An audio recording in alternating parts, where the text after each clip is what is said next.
Hello, everyone. I will have to read my talk because it can't be more than 11 minutes, so I don't want to interrupt by pausing. I'd like to talk about the concept of imperialism and its reality in the Middle East, and then discuss what constitutes genuine anti-imperialism on the basis of international socialist solidarity. First, what are some theories of imperialism being discussed by socialists today? There is, of course, Lenin's Imperialism, the Highest Stage of Capitalism, written in 1917. Lenin saw the capitalist drive for the further extraction of surplus value from living labor, leading to the concentration of the means of production and the creation of monopolies. He discerned that these monopolies, or capitalist combines, would, in search of a higher rate of profit, go to other countries, especially what he called backward countries, where the wages were lower and raw materials cheaper.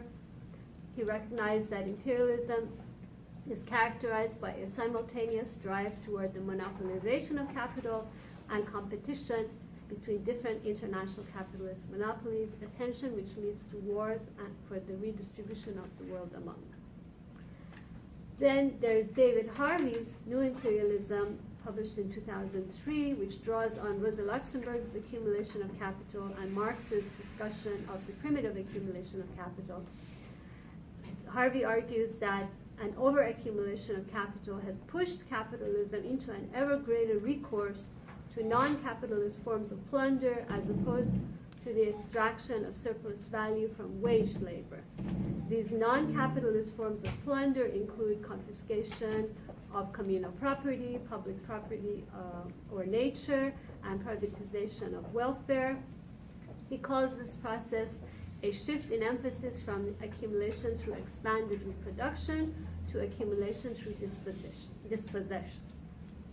Then there is Rohini Hensman's concept of the new imperialism in her recent book, just published book, Indefensible, which Javier also cited, which argues that with the rise of globalization in the 1980s and the end of the Cold War with the collapse of the USSR in 1991, imperialism and militarism are no longer of any use to capitalism.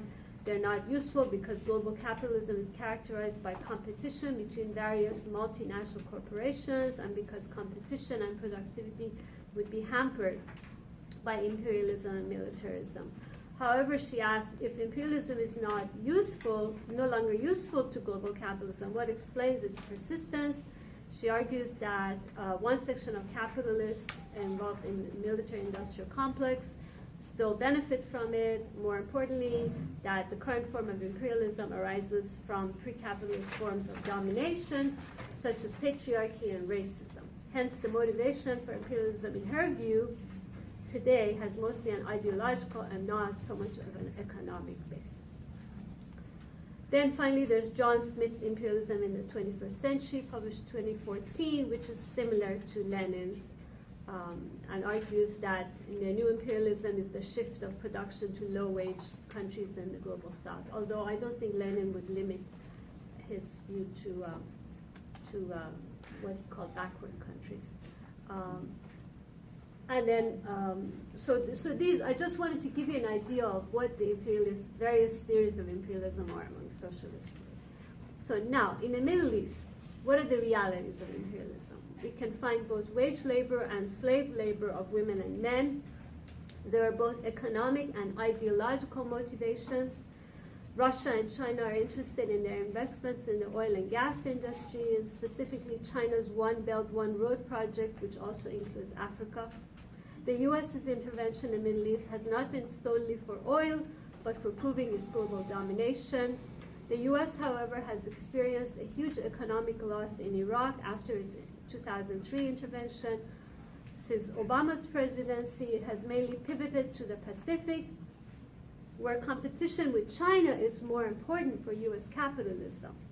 In the Middle East, the U.S. is currently mainly interested in stopping ISIS and Al-Qaeda, reducing Iran's influence, defending Israeli imperialism, and Israel's war on Palestinians, selling arms to Israel, Saudi Arabia, and Egypt, among others, preserving its military base in Qatar, and promoting its investments in Saudi Arabia and elsewhere.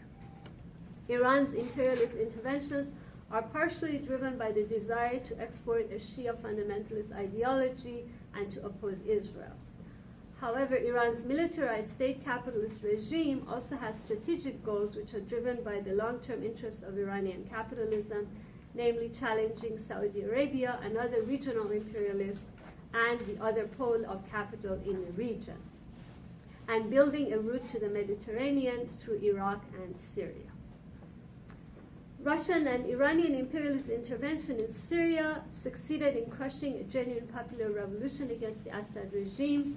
The US and Saudi Arabia and Israel also never wanted the collapse of the Assad regime. At most, they wanted the person of Assad to go.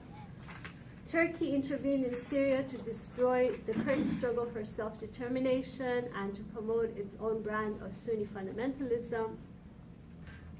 Syrian revolutionaries and progressives who stood for social justice and democracy continued their struggle against both the Assad regime and religious fundamentalists for 7 years.